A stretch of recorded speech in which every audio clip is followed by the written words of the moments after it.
Minä tässä hei. Tällä kertaa valmistetaan kimchi-burger.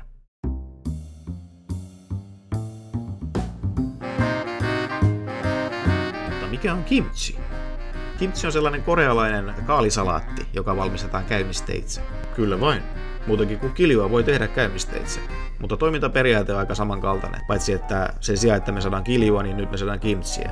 Ja se eliö, mikä täällä käy, niin on vähän erilainen. Että me ei käytetä mitään superhiivaa, mitä me yleensä käytetään, kun me tehdään kiljua, vaan me käytetään maitohappobakteereita. Ja nämä maitohappobakteerit on kasviksissa luontaisesti, niitä ei tarvitse sinne mitenkään lisätä. Me vaan tehdään ne olosuhteet niille maitohappobakteereille mahdollisimman suotuisaksi, jotta ne kasvaa ja käy siellä mahdollisimman hyvin. No mitä tämä sitten tarkoittaa? Ensimmäinen asia on, että tehdään suolaiset olosuhteet. Siellä maitohappobakteeri viihtyy paremmin kuin monet muut, joten se on niinku kilpailuasemassa siinä sitten. Ja toinen asia on, että tehdään hapettomat olosuhteet, jolloin se rupeaa käymään. Että jos on happea tarjolla, niin ei se vaivaudu käymään, se vaan hengittelee siellä ihan iloisesti happea. Että näin niin lyhykäisyydessään tämä, miten tämä homma toimii. Mutta eiköhän me lähdetä pitemmittä puheitta sitten ihan hommiin. Eli kimchistä lähdetään sitten liikenteeseen ja siihen me tarvitaan sitten tämmönen kaali. Tää kaali me sitten hiukan siistitään, eli otetaan toi kova pohja irti, sitten nämä huonoksi menneet lehdet tästä päältä pois ja toi nuppi tosta helvettiin. Sitten ei muuta kuin leikataan vaan ohkaiseksi siivuksi. Ja ennen kuin tänne tulee nyt mitään ruoka-asiantuntijoita kuuntelemaan kommenttiosioon mun kaalivalinnasta, niin vaikka yleensä käytetään Kiinan kaalia, niin voi aivan hyvin käyttää myös tämmöistä ihan peruskerakaalia. Sitten kun kaalit on silputtu, niin siirretään ne tämmöiseen tarpeeksi isoon kippoon. Ja vaikka se voi tuntuukin kipeältä myöntää, niin kyllä koolla nyt on oikeasti tässä kohtaa merkitystä.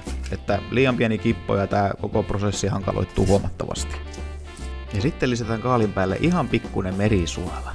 Tän suolan idea on siis irrottaa tuosta kaalista nestettä ja vähän niinku kypsentää sitä. Että tätä on nyt tosi paljon tätä suolaa. Ei tarvitse ehkä ihan noin paljon laittaa kuin mä laitoin. Mutta kyllä sitä saa oikeasti olla aika paljon.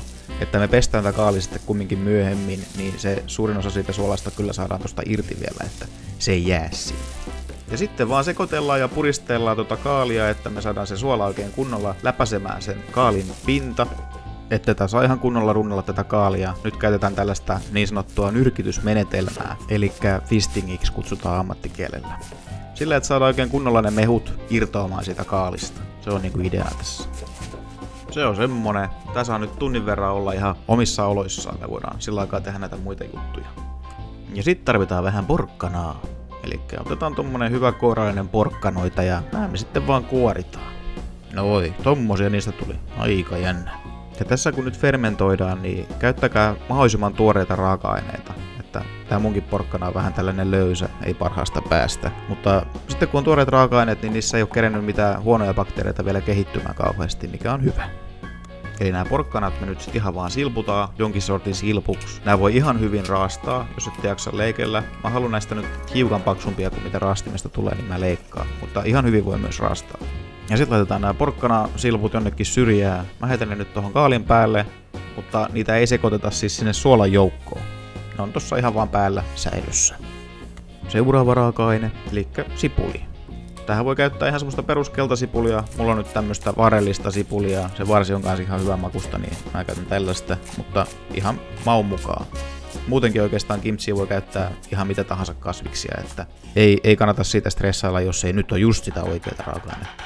Sipuli vaan sitten leikellään pieneksi silpuksi niin kuin toi porkkanakin. Ja sitten vielä vähän tämmönen erikoisempi lisäys, eli raparperiä.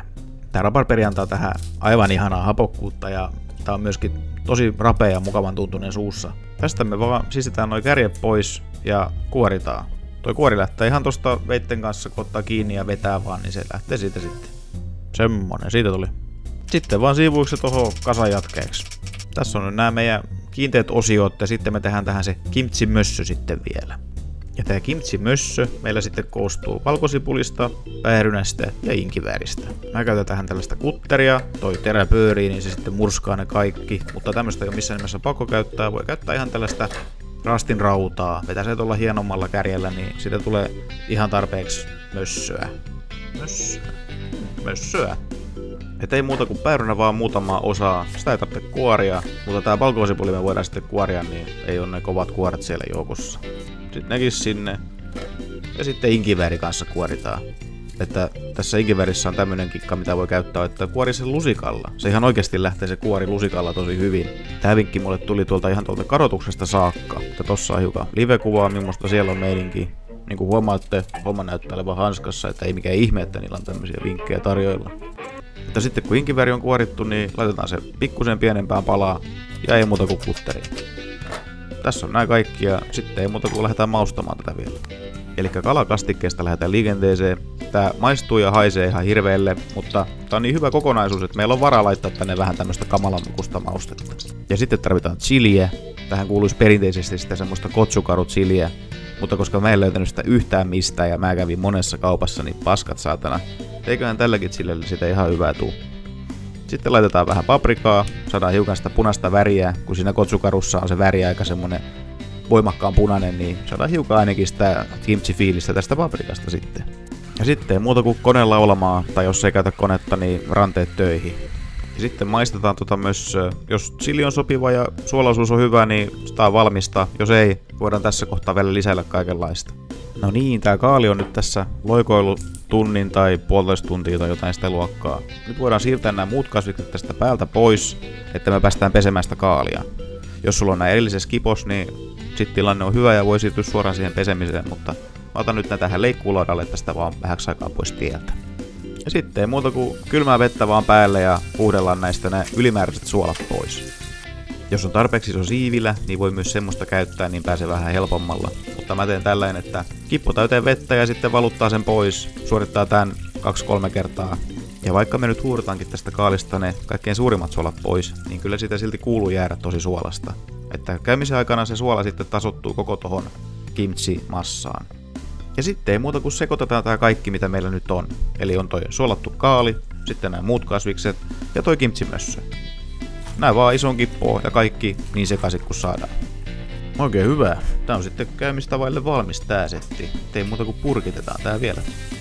No niin, tähän me sitten tarvitaan joko yksi iso purkki, taikka muutama vähän pienempi purkki. Ja kimchi sitten vaan isketään purkkiin.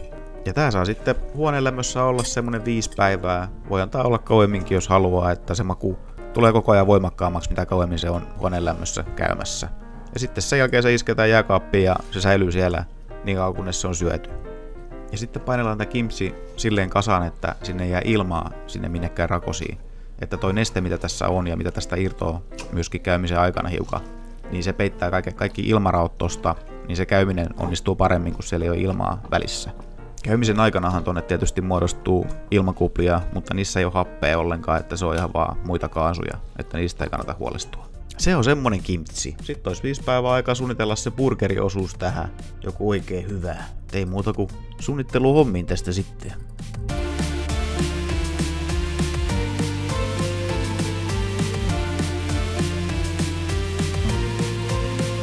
Ne muurahaiset on tosiaan ne päällekkäiset.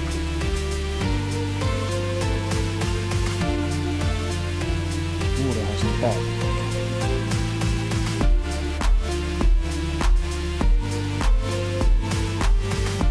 Tuli päällekkäin ja muurahaiset.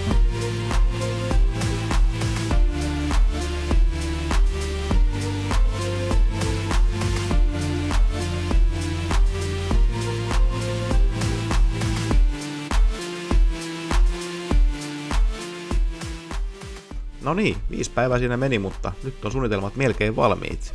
Elikkä otetaan tosta vielä ketsuppi, se tulee jommalle kummalle puolelle, päätetään se sitten siinä tilanteessa. Ja sitten me tehdään tähän kimchistä koleslaavi tonne väliin. Tulee aivan mahtava juttu siitä. Kyllä vain. Ja sitten tarvitaan juusto tuohon vielä sitten tuohon pihviin.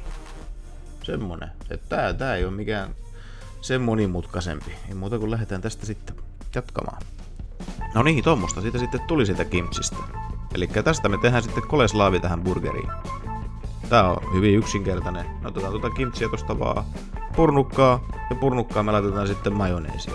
Siitä tulee kimchi koleslaavi. Että tätä kimchiähän on tällaisenään tosi voimakkaan makusta, mutta sopii lisäkkeeksi oikeastaan ihan mihin vaan. Kaikki mihin mä oon tätä testannut lisäkkeeksi, niin toimii tosi hyvin. Ja majoneesi voitte tehdä ihan itse. Mä en nyt tee, kun tästä tulee jo valmiiksi aika pitkä video. Että toi suunnitteluskene oli mun mielestä paljon oleellisempi, niin se on nyt siinä tilalla. Mutta tässä ei sen kummempaa ollut. Se on valmis kimchi koleslaavi. Sitten lähdetään tekemään pihviin. Pihvin paistamiseen me tarvitaan sitten tämmönen. Että tässä on se idea, että me lämmitetään toi metallinen tollanen juttu. Ja sitten se pihvi laitetaan siihen päälle, niin se kuumuus siirtyy siihen pihviin. Ja se pihvi kypsyy silloin. Ja pihvin valmistamiseen menee kirjaimellisesti 10 sekuntia. Tää on niin helppo. Ja otetaan tuosta naudanjauhelihapaketista vaan tommonen sopivan kokoinen palane. Ja pyöritellään siitä tommonen pihvin muotoinen kappale. Se on siinä. Se on pihvi. Tää oli näin yksinkertaista. No niin, mun rupeaa pannu olemaan lämmin. Ei muuta kuin pihvit sinne paistamaan. Ja mausteeksi meille tulee suolapippuri ja pikkunen tommonen voi tohon noin, niin se on oikein hyvä semmonen paistopinta. Ai että. Ja sitten ei muuta kuin käännetään pihvit, kun missä on se hyvä paistopinta alla. Noi pihvit paistu tässä suunnilleen minuutin verran. Ja sitten mausteet vielä toisellekin puolelle ja kansi päälle. Sitten kun kansi on päällä, niin voidaan ottaa tästä lämmö pois ja ne saa siellä hautua sitten omalla lämmöllä loppuun. Nää siis saa jäädä medikaksi, jos haluu täysin kypsänä syödä, niin sit täytyy vaan kypsentää vähän kauemmin. Niin joo, ja meinas unohtuu. Laitetaan cheddar-juustoviipaleet vielä näiden pihvien päälle. Sitten kun kansi on siinä, niin ne sulelee siihen sitten mukavasti.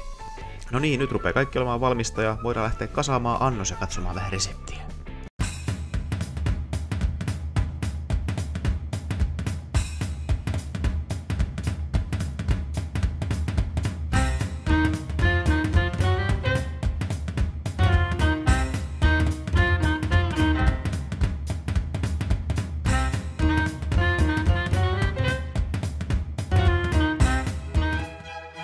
Täydelliseen kypsyyteen paistettu pihvi maistuu kimchi koleslavin kanssa uskomattomalta. Burgeri näyttää melko vaatimattomalta, mutta kimchi pitää sisällään todella rikkaan makuelämyksen, jonka se päästää majoneesin kanssa valloilleen täydessä potentiaalissaan. Tämä burgeri on yksi parhaista, joita olen koskaan syönyt. Kiitos kimchi koleslavin. Vaikka itse nautinkin suuresti, veikkaan, että käymisessä muodostuneet aromit eivät miellytä ihan kaikkia. Suosittelen kumminkin antamaan sille mahdollisuuden.